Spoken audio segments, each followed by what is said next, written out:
let's talk about the neural tube. All right, further adventures in learning about prenatal development. Now, I previously told you about the 3 periods of prenatal development: germinal, embryonic, and fetal period. This is going to be relevant to the embryonic period of development. That goes from about 3 to about 8 weeks after conception. And it begins with the formation of something called a primitive streak. And one thing about the embryonic period is, instead of looking like a ball of cells, you start to have a head and a tail region to the individual. And the primitive streak is going to become this very important thing called the neural tube. The neural tube will eventually become the central and peripheral nervous system, the brain and spinal cord. Those are really important for a person. Now, that neural tube, when it is forming, some very important things have to happen. It has openings. It is called a tube because it is tube-like. It has openings on each end, and sometimes they're referred to as pores.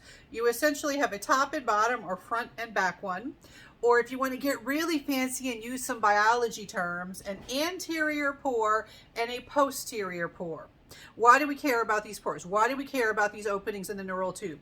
Well, you want them to close. That's a really important part of development, is they close sufficiently and they allow for typical or even healthy development of what is going to become your nervous system. What happens if this doesn't happen? What happens if the pores don't close like the way we want them? Then we can have neural tube defects. Neural tube defects, a type of birth defect.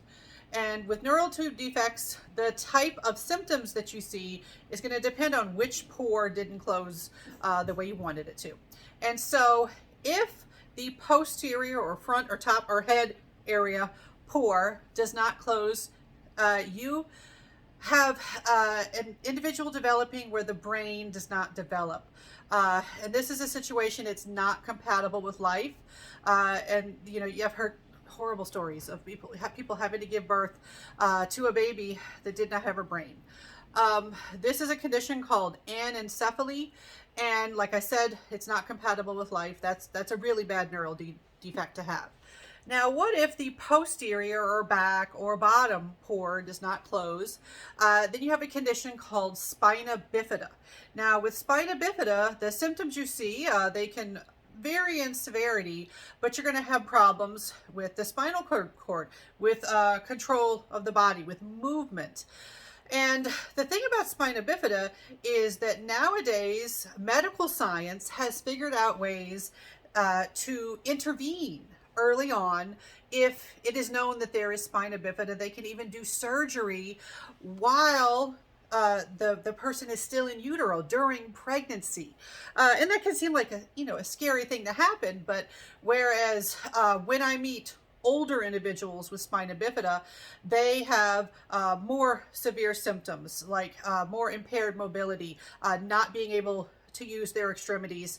Whereas I meet younger people with spina bifida, including some of my own students, they had some kind of early intervention and they are walking around. They don't have as severe of impairment from that. Now, beyond interventions like prenatal surgery to try to intervene with spina bifida, we can do something to prevent neural tube defects. And you might have heard of this before, especially anybody who's had their eye on trying to become pregnant or have friends who have gotten pregnant or trying to become pregnant. You might have heard that it's really important to take something called folic acid during pregnancy. This is a B vitamin, also called folate.